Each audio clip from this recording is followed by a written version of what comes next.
97.5% या 98.5%। ये परसेंटेज एक ऐसी परसेंटेज है जो आधे से ज्यादा बच्चों की ड्रीम परसेंटेज होगी। आप में से कितने सारे बच्चे सोच के बैठे होंगे कि भाई क्लास 10th में इतना ही तो मैं स्कोर करना चाहता हूं। लेकिन आपको मैं एक बात बताऊं, ये परसेंटेज एक्चुअल में क्लास 10th के रिजल्ट परसेंटेज नहीं है। ये परसेंटेज है उन बच्चों की जो इस बार एक्चुअल में एग्जाम्स में फेल हुए हैं। सुन करके बहुत ही ज्यादा हैरानी हो रही होगी, है कि नहीं।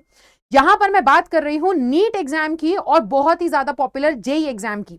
देखो 98.5% स्टूडेंट्स जो हैं वो जेई एग्जाम में फेल हुए हैं 2024 के डेटा के बेसिस पर, और 97.5% स्टूडेंट्स नीट एग्जाम में फेल हुए थे 2024 के डेटा के बेसिस पर।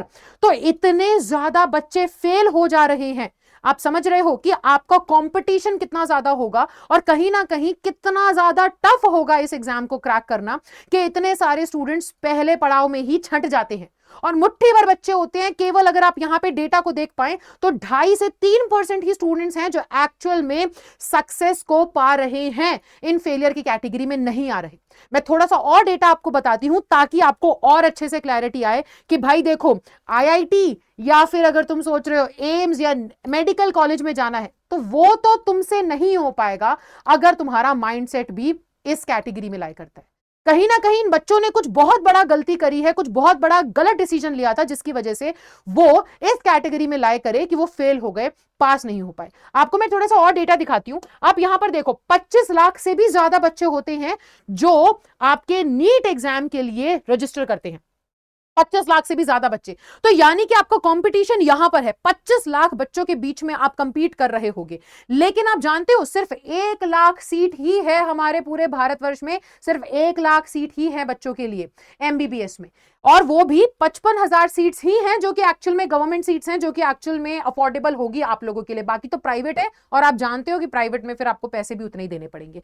अगर यहां पर मैं थोड़ी सी और एज एन आई ओपनर आपको डेटा दिखाऊं जेई का, तो बेटा 10 लाख से भी ज्यादा बच्चे होते हैं जो जेई एग्जाम के लिए तैयारी कर रहे होते हैं। लेकिन आपको पता है पूरे इंडिया में अगर सभी आईआईटीज को मिला करके सीट्स देखी जाएं तो सिर्फ 17,700 के आसपास कुछ सीट्स बनती हैं। तो ये डेटा ही शायद तुमको अपने आप बता देगा कि भाई देखो कंपटीशन तो बहुत ज्यादा तगड़ा है, हल्के में तो तुम ले ही नहीं सकते। आपको यहां पर देख के चलना होगा कि तुम ना इन 17,000 बच्चों के बीच में आने चाहिए। यहां पे तो तुम्हारी नजर भी नहीं जानी चाहिए। मुट्ठी भर बच्चे हैं, ये 1 से 2-3% बच्चे हैं जो एक्चुअल में पास हो रहे हैं, बाकी सारे बच्चे फेल हो जा रहे हैं। तो यहां पर सबसे बड़ी बात यह बनती है कि भाई देखो आपको ना समझना पड़ेगा कि क्या ये बच्चे ऐसा गलत कर रहे हैं जिनसे हमें बहुत कोसों दूर रहना है। बिल्कुल भी वो मिस्टेक्स रिपीट नहीं करनी ताकि हम इस फेलियर कैटेगरी में ना जाकर के उस पासिंग कैटेगरी में जा सके और उन बच्चों की कैटेगरी में हमारी गिनती हो जो एक्चुअल में सक्सीड कर गए। आपको वो 2 से 2.5-3% बच्चों की कैटेगरी में आना होगा जो सक्सीड कर रहे हैं। यहां पे दोबारा से आप एक बार इस डेटा को देखो, ये 55,000, इस 1 लाख को भी मान करके मत चलो, ये 55,000 सीट्स में से किसी एक सीट पर आपका नाम होना चाहिए, उस कदर की तैयारी करनी है। तो अब यहां पर इस वीडियो में हम जानेंगे कि भाई वो बच्चे, वो 2.5-3% बच्चे ऐसा कर क्या रहे हैं कि वो सक्सीड कर जा रहे हैं, और इतना बड़ा मेजर यहां पर जो नंबर है 98.5% बच्चे ऐसा क्या गलत कर रहे हैं कि फिर वो पास नहीं हो पा रहे हैं, वो फेल हो जा रहे हैं। तो बेटा यहां पर सबसे पहले आपको समझना पड़ेगा कि तैयारी, और तैयारी यहां पर टीचर की तरफ से नहीं, यहां पे आपको तैयारी और एटीट्यूड स्टूडेंट का खुद डिटरमाइन करता है कि वो पास होगा या फेल। ये जो डेटा है ना, ये हर साल हमें न्यूज़पेपर में देखने को मिलता है। हर साल आपको इस तरीके से डेटा देखने को मिलेगा न्यूज़पेपर में कि इतने परसेंटेज बच्चे पास हुए, इतने परसेंटेज बच्चे फेल हुए। लेकिन आप जानते हो ये डेटा जब न्यूज़पेपर में छपता है ना, उससे पहले से ही पता चल जाता है कि कौन पास होगा कौन फेल, और ये पता तब चलता है जब स्टूडेंट अपने मन में ये सपना देखता है और उसका जो एटीट्यूड होता है ना उसके मन में, वहीं से पता चल जाता है कि भाई वो बच्चा पास हो गया फेल। बहुत सारे बच्चे हैं जो कहीं ना कहीं इस एग्जाम की, आईआईटी में जाने की तैयारी कर रहे होते हैं, जेई एग्जाम की प्रिपरेशन करते हैं या नीट एग्जाम की प्रिपरेशन करते हैं सिर्फ इसी बेसिस पर कि देखा जाएगा, करके देख लेते हैं। पॉपुलर है, हर कोई तैयारी करता है 10th के बाद, तो हम भी करके देख लेते हैं। बेटा वहीं से वो बच्चा जो है फेलियर की कैटेगरी में आने लग जाता है। लेकिन एक बच्चा जो ठान के बैठा है कि नहीं मेरे पास कोई ऑप्शन है ही नहीं, और मैं अगर एडमिशन लूंगा तो मैं आईआईटी में ही एडमिशन लूंगा, मुझे बनना है तो मैं डॉक्टर ही बनूंगी, नीट क्रैक करूंगी, ये जो बच्चा अपने मन में एटीट्यूड ले आता है ना, वो धीरे धीरे धीरे धीरे जाने लग जाता है सक्सीडिंग बच्चों की कैटेगरी में, जो सक्सेस की तरफ जा रहे हैं, जो एक्चुअल में वो 2.5-3% बच्चे हैं जिन्होंने सफलता पाई थी, उस कैटेगरी में वो बच्चा जाने लग जाता है। तो सबसे पहले आपका एटीट्यूड पे निर्भर करता है कि आप किस कैटेगरी में लाई करोगे। तो आप पहले ये देखो कि आपका एटीट्यूड क्या है, ठीक है। आप सिर्फ और सिर्फ ये एग्जाम दे रहे हो क्योंकि दे लेना है, ट्राई करके देखते हैं, या फिर it is the ultimate goal of your life. अब हम बात करते हैं दूसरी चीज के बारे में, जो कि एक्चुअल में बहुत ही ज्यादा हार्श रियलिटी है। मैं जानती हूं कि ये सुन करके बहुत सारे बच्चों को बुरा लग सकता है, सेंटिमेंट्स हर्ट हो सकते हैं, बट इट इज, ध्यान से सुनना, सोचना और समझना एक बार के लिए बिना बायस्ड होकर के, but it is actually true. हम ना कहीं एज ए ह्यूमन बीइंग, मैं सिर्फ बच्चों की बात नहीं कर रही, मैं अपनी भी बात कर रही हूं, हम भीड़ के पीछे पड़ जाते हैं। हम सोचते हैं कि जहां पर भीड़ है ना, वो पक्का जो जगह है वो बहुत ही अच्छी होगी, और हम उस भीड़ के पीछे पीछे चलने लग जाते हैं। लेकिन हम एक फैक्ट को भूल जाते हैं, जो कि बाय बर्थ, जो कि इस दुनिया की रियलिटी है, कि every human being on this planet is unique. सभी बच्चों का माइंडसेट अलग है, हर बच्चे की स्किल सेट्स जो है वो अलग है, अंडरस्टैंडिंग लेवल अलग है। तो बेटा आप लोगों को समझना पड़ेगा कि जरूरी नहीं है जहां भीड़ जा रही है वहीं पर जाने से आपका फायदा होगा, बल्कि भीड़ को फॉलो करने से फायदा कम, नुकसान ज्यादा होता है। आप समझो, ये जो पसंद शब्द है ना, ये बहुत सब्जेक्टिव होता है। हर किसी के लिए ये पसंद शब्द की जो परिभाषा है, डेफिनेशन है, वो अलग होगी। आपको जो पसंद आ रहा है जरूरी नहीं किसी और को भी वही उसी तरीके से पसंद आए। आपको जिस तरीके से चीजें समझ आती हैं, आपकी जो स्ट्रेंथ है, आपकी जो वीकनेस है, जरूरी नहीं वही सेम बाकी बच्चों की भी हो। तो बेटा यहां पर टीचर सिलेक्शन बहुत ज्यादा जरूरी हो जाता है आपके लिए, और वो आपको बहुत ही मेटिक्युलसली सोच समझ करके ही करना होगा। भीड़ के पीछे ना जाएं, अपने लिए जो बेहतर है, जो सही है, उसी को चुने, because ultimately it is your career, it is your success that matters, और कुछ मैटर नहीं करेगा। कोई तुमसे नहीं पूछेगा कि तुम कहां से पढ़ के आए हो, सिर्फ और सिर्फ तुम्हारे मार्क्स देखे जाएंगे, जिसके बेसिस पे तुम्हारा एडमिशन होगा और जिसके बेसिस पे तुम्हें प्लेसमेंट मिलेगी। तो इसको हमेशा ध्यान रखना, बी सेल्फिश। आप कहीं पर भी जा रहे हो, कोई भी कोर्स लेने जा रहे हो, आप सिर्फ ये मत देखो कि कितने लोग वहां पर हैं, कितने लोगों ने एनरोल किया है। आप ये देखो आपके लिए बेटर क्या है। आपको बहुत सारे कोर्स मार्केट में मिलेंगे जो कि बहुत सस्ते होंगे, पर हमेशा मैं बोलूंगी देखो कि सस्ते का मतलब ये नहीं होता कि बहुत अच्छा, और मैं ये भी कहूंगी कि महंगे का मतलब भी ये नहीं होता कि वो बहुत अच्छा होने वाला है। आप ना सबसे पहले जांच परख करो कि भाई वो जो टीचर्स हैं, सेट ऑफ टीचर्स हैं, क्या वो वर्थ इट हैं? क्या उन लोगों के लिए मैं अगर 2,000 रुपए में कोई कोर्स खरीद रहा हूं, क्या वो वर्थ इट है? उस 2,000 से क्या वो मेक श्योर कर रहे हैं कि भाई मैं आईआईटी तक पहुंचूंगा, या मेरा एडमिशन एम्स में होगा? या अगर मैं 2 लाख रुपए भी दे रहा हूं ना किसी कोर्स के लिए, तो क्या वो वर्थ इट है? और अगर वर्थ इट है तो बेटा अगर आपका सपना पूरा करने में वो टीचर्स, वो कोर्स पूरा मदद कर रहा है, तो फिर तो वो 10 लाख रुपए भी वर्थ इट होंगे और वो 2,000 रुपए भी वर्थ इट होंगे। लेकिन सिर्फ क्योंकि दोस्त ने वो किया, सिर्फ क्योंकि जनता वहां जा रही है तो मुझे भी जाना चाहिए, ये सबसे बड़ी बेवकूफी है। और आप इनिशियल डेज में, एक स्टूडेंट, एक एस्पिरेंट इनिशियल डेज में यही गलती कर बैठता है कि उसका या तो स्टूडेंट का जो एटीट्यूड है वो ही इतना स्ट्रांग नहीं, या फिर उसने जो सेट ऑफ टीचर्स या जो कोर्स में वो एनरोल हो रहा है वो इतना अच्छा नहीं, उसने गड़बड़ी कर दी, सही से सिलेक्शन ही नहीं कर पाया। एक चीज का आप ध्यान रखेंगे। और फिर उसके बाद देखो, दूसरी चीज ये है कि बेटा कंपटीशन तो आप देख ही चुके हो, आपके पीछे पूरा नंबर गिवन है। अगर आप और जानकारी चाहो तो सारा डेटा, ये डेटा कुछ मैंने थोड़ी बनाया अपने मन से, सब कुछ इंटरनेट पे अवेलेबल है आज के टाइम पे। आप जाकर के खुद देखो रियलिटी क्या है, आईआईटीज की रियलिटी क्या है, कंपटीशन कितना तगड़ा है, आपको समझ में आएगा। अब ये 2.5-3% बच्चे ऐसा क्या कर रहे हैं यार कि इनका सिलेक्शन हो जा रहा है, और ये 98.5%। अरे इतना तो हमने कभी अपने एग्जाम्स में एम रखा था कि हम इतने परसेंट से टॉप करेंगे, इतने बच्चे फेल हो जा रहे हैं, ये ऐसी क्या गलत चीज कर रहे हैं?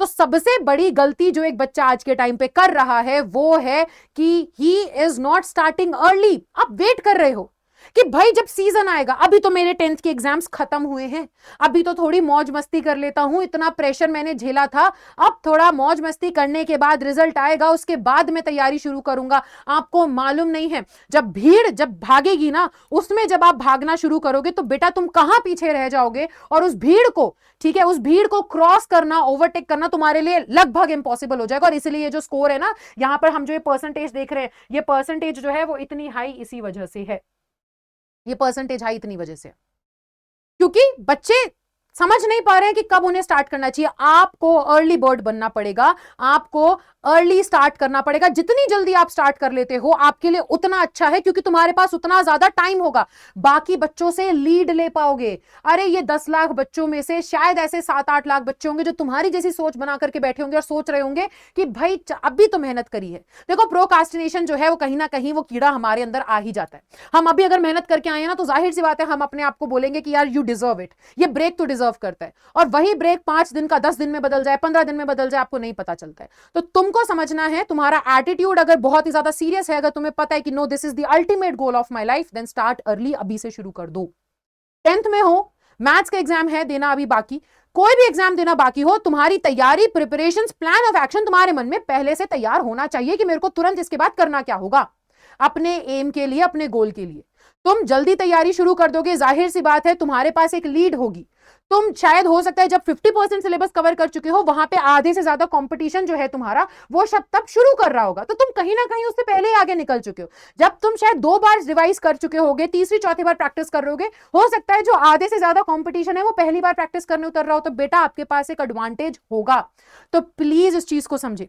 और इसी के साथ मैं आपको बताना चाह रही हूं कि देखो, कहीं ना कहीं जैसे कि मैंने आपको पहले ही बोला कि भीड़ के पीछे ना भागे, जैसे कि मैंने आपको पहले ही बोला कि जल्दी शुरू करें और देख परख करके अपने हिसाब से, अपनी समझ के हिसाब से टीचर्स को चूज करें और उसके बाद ही आगे बढ़ें। तो now I am going to present a batch in front of you and the name of the batch is your Phoenix Nexus, and साथ ही साथ हमारे पास निम्बस बैच है। ये सभी बैच आपको अनअकैडमी के पूरे इतिहास में, वी नो अनअकैडमी पे हमेशा से जो कोर्स थे, सब्सक्रिप्शंस थे, वो हमेशा से बहुत ही हाई एंड प्राइस पे रहा करते थे, क्योंकि कहीं ना कहीं हम हमेशा से, हमारे जो सेट ऑफ टीचर्स हैं वो goal oriented and result oriented रहे हैं, तो इस वजह से प्राइसेस बहुत हाई रहते थे। बट हमने अभी तक के इतिहास में पहली बार सबसे ज्यादा सस्ता बैच आप लोगों के लिए लेकर के आया है, ताकि हमारे स्टूडेंट्स ज्यादा से ज्यादा ये बैचेस उस हर एक बच्चे के लिए अवेलेबल हो, अफोर्डेबल हो, जो बच्चा सीरियस है पर पैसे की वजह से मात खा जा रहा है। और मैंने तो हमेशा से बोला है बेटा कि जब भी मैं आपके सामने आती हूं और जब भी मैं आपके सामने अगर कोई चीज लेकर के आ रही हूं, तो वो चीज मैं खुद देख परख के, जांच करके ही आपके सामने लेकर के आती हूं। मैं नहीं चाहती कि आपके साथ किसी भी तरीके से कोई भी चीज ऐसी प्रेजेंट हो आपके सामने जिसकी क्रेडिबिलिटी ना हो। तो आप यही चीज समझे कि यहां पर सबसे पहली बात तो ये बैच जो है इट इज ओरिजिनली फॉर 10,000 और 10,000 प्लस रुपीज। लेकिन मैं आपको एक और चीज बता देती हूँ कि आपके पास एक ऑप्शन रहेगा, अगर आप ये कोड यूज करते हो NK21, तो ये कोड लगाने से आपको ये जो बैच है 60% ऑफ पर 4,499 रुपए में मिलेगा। लेकिन अब तुम बोलोगे कि हाँ भाई ma'am, the whole motive was to sell the batch. No, the whole motive was to कि आपकी आंखों को खोला जाए और आपको समझाया जाए कि भाई देखो, मैंने पहले ही वीडियो में बोल दिया था कि जांचो, परखो, समझो और जो तुम्हारे लिए बेस्ट है उसी को चुनो, चाहे फिर वो ये है, चाहे फिर वो कुछ और है। बट आप एक बार जांचे परखें और उसके बाद बहुत ही इंफॉर्म्ड डिसीजन लें। यह तुम्हारी लाइफ का एक ऐसा डिसीजन होगा जो जिंदगी को बना सकता है या बिगाड़ भी सकता है। तो यह डिसीजन हल्के में नहीं लेना है। मैं आपको कुछ सेट ऑफ टीचर्स भी हमारे यहां पर दिखा देती हूं, जिसकी मदद से आपको और हेल्प मिलेगी ये डिसीजन लेने में। ठीक है, ये है हमारी सेट ऑफ टीचर्स। सो बच्चों, आप लोग ऑलरेडी जानते हो, मैं यहां पर बात करूंगी प्रशांत जैन सर के बारे में, मैं यहां पर बात करूंगी जनार्दन सर के बारे में, कालिया सर के बारे में। ये वो टीचर्स हैं जो एक्चुअल में इस बारे में बात नहीं करते कि हमने कितने नंबर ऑफ स्टूडेंट्स को पढ़ाया, वो इस बारे में बात करते हैं कि हमने कितने नंबर ऑफ स्टूडेंट्स हमारे एक्चुअल में IITs में बैठे हैं, कितने नंबर ऑफ स्टूडेंट्स रिजल्ट लेकर के आए। तो ये रिजल्ट ओरिएंटेड टीचर्स हैं। ठीक है, आप खुद ही इन सेट ऑफ टीचर्स को देख सकते हो। मैं खुद ही, मतलब मैं मान के चल रही हूं कि आधे से ज्यादा टीचर्स को आप यहां पे पहचान लोगे। खुद यहां पे कितने सारे टीचर्स हैं जो एक्चुअल में AIR होल्ड करते हैं। ठीक है, तो ये टीचर्स हैं जो आपको खुद अपने एक्सपीरियंस के थ्रू, अपनी जर्नी से इंस्पायर भी करेंगे और आपको कहीं ना कहीं हेल्प करेंगे कि आप भी वहां पहुंच सको जहां का आपने सपना देखा है। तो ये बैच आपको, ये देखो 2026 के लिए जो जेई का बैच है वो 7 अप्रैल से स्टार्ट होगा। 2026 का आईआईटी जेई का बैच है, यहाँ पे ये 3 सेट ऑफ टीचर्स हैं, ये 18 मार्च से शुरू हो रहा है। और 2027 के लिए जो निम्बस बैच है उसमें ये सभी टीचर्स हैं, प्रशांत सर भी हैं यहाँ पर, ये बैच भी 18 मार्च से शुरू हो रहा है। आपके पास इस जेई के सब्सक्रिप्शन में, आईआईटी जेई के सब्सक्रिप्शन में, और सिमिलरली बेटा अगर कोई नीट का बच्चा है ना तो भी आपको वो बैच, अगर आप NK21 ये कोड लगाते हो तो भी आपको बैच इतने पे ही मिलेगा, 4499, जिसमें सीप मैम भी होंगी और बहुत सारे हमारे टॉप एजुकेटर्स होंगे जो कि आपको तैयारी करवाएंगे, जिसकी गाइडेंस में आप रहने वाले हो। तो मैं तो कहूंगी कि जाओ पहले जाकर के आप YouTube पे देखो उनकी क्लासेस। आपको पैसे अभी देने की जरूरत है ही नहीं बेटा। 9 मार्च को ये ऑफर एंड हो रहा है, आपके पास अभी भी टाइम है। आप आधे घंटे 15 मिनट के लिए भी किसी टीचर की अगर क्लास देख लेते हो और अगर आपको लगता है ना कि यार इस टीचर से मैं समझ पा रहा हूं, इससे मेरी वाइब मैच हो रही है, शायद ये टीचर मेरे को वहां तक ले जा सकती है जहां मैं जाना चाहता हूं, तो फिर उस टीचर के साथ जुड़ जाओ। बिकॉज लाइफ में ना एक ऐसा टीचर होना बहुत जरूरी है जो आपको जीरो से पूरे हीरो तक का सफर में आपके साथ रहे, और उस टीचर के साथ जुड़े रहना आपकी भी बहुत बड़ी जिम्मेदारी हो जाती है, क्योंकि वो टीचर ना फिर आपको एक्चुअल में आपकी पूरी जर्नी में गाइड करने में बहुत बहुत काम आएगा। और ऐसी गाइडेंस ना बहुत कम लोगों को मिलती है और बहुत ही ज्यादा हेल्पफुल रहती है, राइट। तो आप लोगों को क्या करना है, आप जाकर के पहले तो खुद से टीचर्स को देखो एक बार, खुद से उनको एक बार परखो, और फिर उसके बाद अगर आपको समझ में आता है तो आपके पास हम इस सब्सक्रिप्शन में एक पूरा पूरा ऑप्शन दे रहे हैं कि आपको जिस टीचर से पढ़ना है आप उस टीचर से पढ़ो। अरे भाई मैं कह रही हूं ठीक है, प्रशांत जैन सर वैसे तो बहुत पॉपुलर टीचर है, बच्चे उनको बहुत पसंद करते हैं, बट नहीं आया तुम्हें समझ में, तो जबरदस्ती क्या तुम उसी भीड़ के पीछे जाओगे क्योंकि सब बच्चे प्रशांत जैन सर से पढ़ रहे तो मैं भी पढ़ूं? नहीं, आपके पास ऑप्शन है, आप कालिया सर से पढ़ के देखो मैथ्स, क्या पता तुम्हें उनका समझ में आ जाए। अरे नहीं आया इनका भी समझ में, तो आपके पास बाकी सेट ऑफ टीचर्स भी हैं। सो ये मैं बोल रही हूं कि आपके पास ऑप्शंस होने चाहिए, जो पसंद आए उससे पढ़ो, जो तुम्हारे साथ फिट बैठे।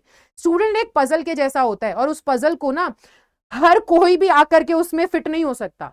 उस पजल के लिए एक पर्टिकुलर टीचर बना होता है और उस बच्चे को ना अपनी लाइफ में उसी टीचर को ढूंढना होता है ताकि वो जो पजल है वो उस तरीके से फिट हो सके। तो आप समझो बेटा, स्टूडेंट इन टीचर का रिलेशनशिप एक पजल की तरह है। आपके उस गैप को एक पर्टिकुलर टीचर ही फिल कर सकता है। आपका एम होना चाहिए उस टीचर को ढूंढना, और जिस दिन वो टीचर मिल गया उस दिन तुम सोचो कि तुम्हारी 50% जो फाइट है ना जर्नी की वो आसान हो चुकी है, वो तुमने अचीव कर लिया। बाकी का 50% वो टीचर तुम्हारे लिए आसान कर देगा।